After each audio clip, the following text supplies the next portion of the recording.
All right, today we're going to do something different. We're just, don't worry, because you know it's all about change. But we're changing up the order. We're still going to have our reading, but we're going to have it later. We're still going to have our greeting, but we're going to have it later. Because change is change, and change is really just another word for transformation. And transformation is really just another word for remembering and acting upon our wholeness, our perfection. So when we remember and we act on our wholeness and perfection, well, that really invites us to give a few things up, like our preference for blaming other people for whatever's going on in our lives, and our preference for being entitled and demanding things to happen in our lives. Being in our wholeness and our perfection invites us to take responsibility. Being in our wholeness and perfection invites us into a freedom from judgment of ourselves and judgment from others or of others, to make choices that come for our highest and best. Being in our wholeness and our perfection is like being in a full-fledged symphony of joy, or in the middle of the sweetest love song ever written, or the coolest pop song ever written, or in the middle of the most inspirational music ever written. And there's been a lot of inspirational music over the millennia. Just in the last century, toward the end of World War I, there was a song called Over There that was written to inspire young men in America to join the army. Over there, send the word, over there, yeah. The Yanks are coming, the Yanks are coming. Okay, so you know that one, or at least maybe you go, oh yeah, I think my grandmother sang that, or something like that. But okay, so I was thinking that was super, that's a perfect example. What was the most inspirational song from World War II? And I looked at them and I didn't really know them, and I didn't think they were very catchy, but the number 6 most inspirational song from World War II made a revival, and it sounds like this.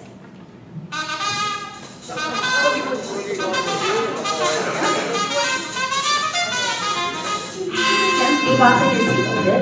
It's not bebop, it's... He was a little drummer man out Chicago way, and he had a foot style, no one else would play. He was a rock man and his friend. And then listen, are you going to do something? Okay, so here's the deal. In 1976, whoa.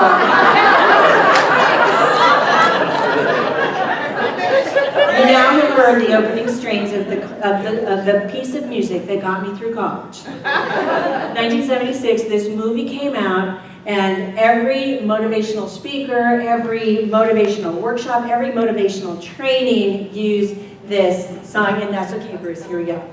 Are you ready? Yeah.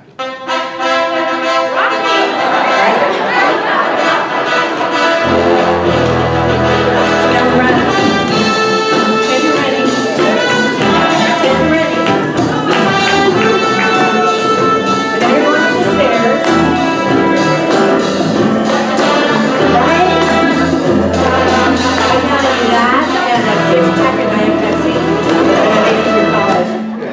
Okay, so fear is something that happens when we encounter something different, like a different idea or a different experience.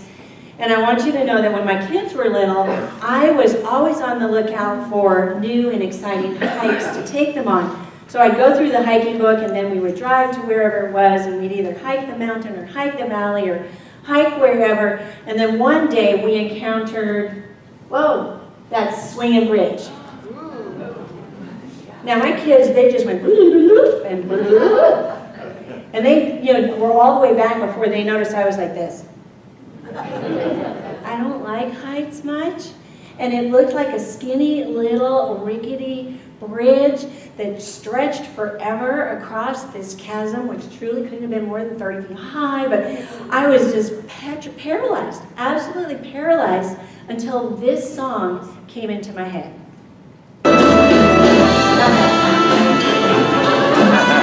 about the next song? How about this one?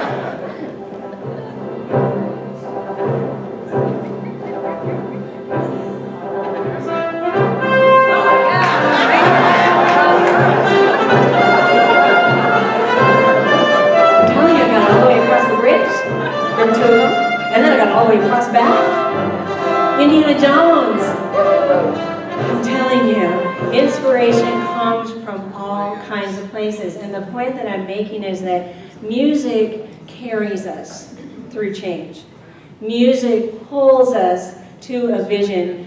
Music supports us while we're in transformation. And music can also anchor us in the truth with a capital T. Unity as a movement, as a philosophy, and as a way of life has principles that can actually be distilled down into 5 separate statements. One of my former ministers, John Strickland, when he was the head of Silent Unity, coined an acronym, O.O.M.P.A, or O.O.M.P.A, is an easy way to remember what the 5 basic principles of unity are. And coming back to O.O.M.P.A is so handy because people who are unfamiliar with unity ask questions like this. How can I experience this positive path of spiritual living that unity talks about? How does unity view the activity of prayer and meditation? Well, those are pretty benign. You seem to have a secret language that includes words like manifestation and demonstration. Is unity a cult? Can you explain what you mean when you say that Christ lives in all of us? And do you believe in God? I get that question. Do you guys believe in God? And what about the devil? So since that's a juicy one, we're going to start with that one. And that's the first O, one presence. O stands for one presence. There's only one presence and one power active in the universe and in my life. God, the good and omnipotence. Sometimes it's almost easier to say what we don't believe in. We don't believe that there's any other power. We don't believe that there's any other presence. We don't believe that there's any other ruling, governing being that can impact the wholeness and the goodness of what God is. So now you know we're going to sing it, right? We're going to sing it. So stand up. We're going to sing it. Woo!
Around you. So I invite you to greet each other this morning by saying, good morning, presence of God.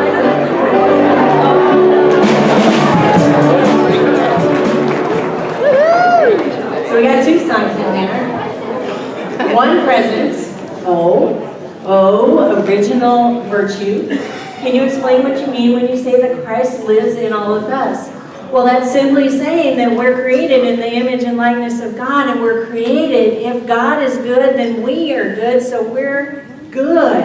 That means we're created in original virtue. We didn't have to have any former experiences. We are good. There's no transformation required when you're born good. You're just good in the light and the love and the glory. In the Hebrew scriptures, this divinity that is in each and every one of us is called Jehovah, or the I Am. In the Christian scriptures, Jesus called it the Christ. Unity sometimes says there's a spark of divinity within each and every person, and that really bugs me. It bugs me because we're more than a spark. The entirety of God, the entirety of the light of God is in each and every one of us. We're not teeny tiny creatures. We're not teeny tiny consciousnesses. We are fully actualized, grown up, mature consciousness. We are the full expression of God. So then, how come we feel challenged some days when we don't feel holy? What do we do on the days that we don't feel holy? How do we come back to remembering our wholeness and perfection? And sometimes we don't even have time to sing a whole song. In the light and the love and the glory, in the light and the love and glory. We don't have time to do that. So we have this quick holiness oath that we can take at any time. This holiness is I, and then you state your name. I, state your name, thank you so much. And state your name again, Christ. So I'm Mindy Tucker and the Mindy Tucker Christ. Yeah, now you guys get to do it. Take a breath. It's a big deal. It's a big deal to remember our divinity. It's a big deal to remember that we're good and only good. But sometimes, I'm telling you, you don't have time to sing the whole song. So let's do this together. You know, people won't notice your voice because they're busy with their own voice. So don't worry. If you have to say it small, but it's a good start. If you need to say it big, say it big. So let's say it together. I, Mindy Tucker, am the Mindy Tucker Christ. Let's do the holiness oath again. I, Mindy Tucker, am the Mindy Tucker Christ. That's how we can say, I see the Christ in you. That's how we can say, I see the divine in you. That's how we can be in integrity by saying, I see that love, the light, and the glory in you. It's a reflection of the love and the light and the glory that lives inside of us. Principle number 3 is mindful co-creators with God. You seem to have a lot of secret language that includes words like manifestation and demonstration. Is unity a cult? Well, the short answer is no. No, unity is not a cult. But we seem to have an inordinate amount of phenomenon. Phenomenon is simply when we sense something going on in the physical realm that seems to be above explanation, that seems to be extraordinary. And in unity, we call this a miracle. And unity has miracles all the time. When we think good, positive thoughts, we end up having a good, positive experience. So when we think thoughts of abundant prosperity, we manifest abundant prosperity. When we think thoughts of optimal health, we demonstrate optimal health. What we think about, we bring about. We are mindful co-creators with God, and we're creating all the time. We're creating all the time. I'm going to ask Vicki to come up. She's going to sing the verse, and we get to join in the chorus about mindful co-creating.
done by Vicki Hayes. So that brings us to number 4, prayer and meditation. How does Unity view the activity of prayer and meditation? Prayer and meditation are simply gateways. Gateways for our conscious, active mind to come into alignment with divine mind. To find that meeting place where we show up and our awareness of God shows up at the same time.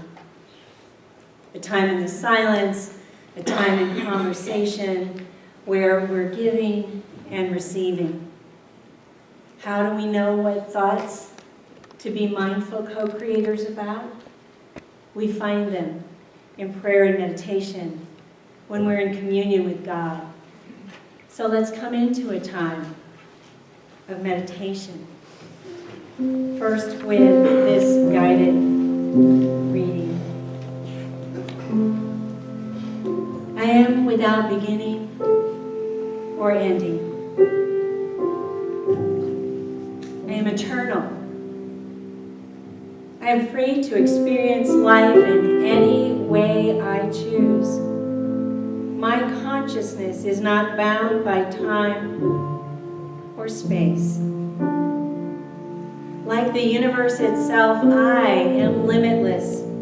I am part of a vast, unified wholeness. I am free from all concerns about the past. I am free from all concerns about the future. My life is in perfect order, and it unfolds according to a perfect plan. I do not strive to attain the things that I desire. I simply allow them to flow to me. I release my grip on life.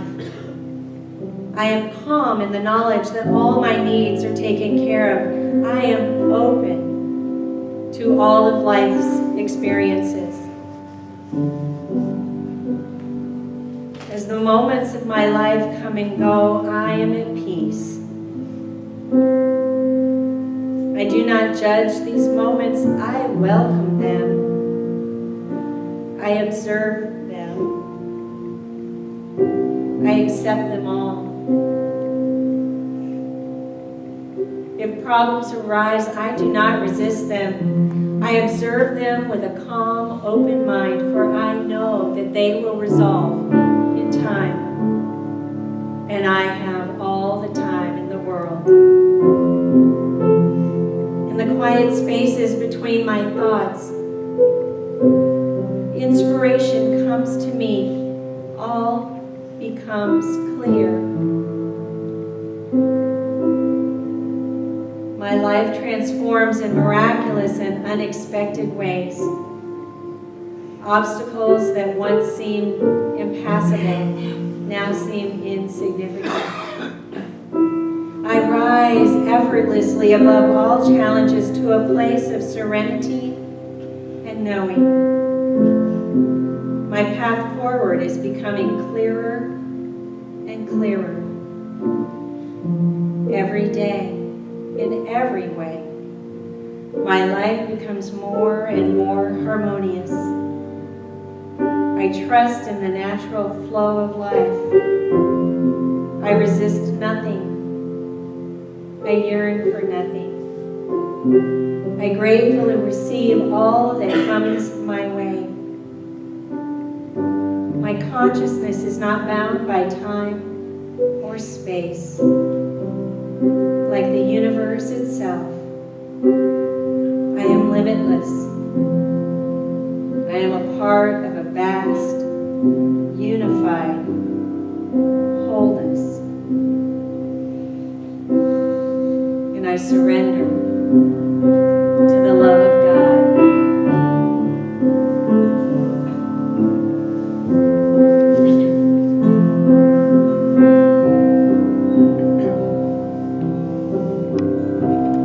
I surrender to the love.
now surrender to the vast, unlimited universe as we spend time in the holy and sacred silence.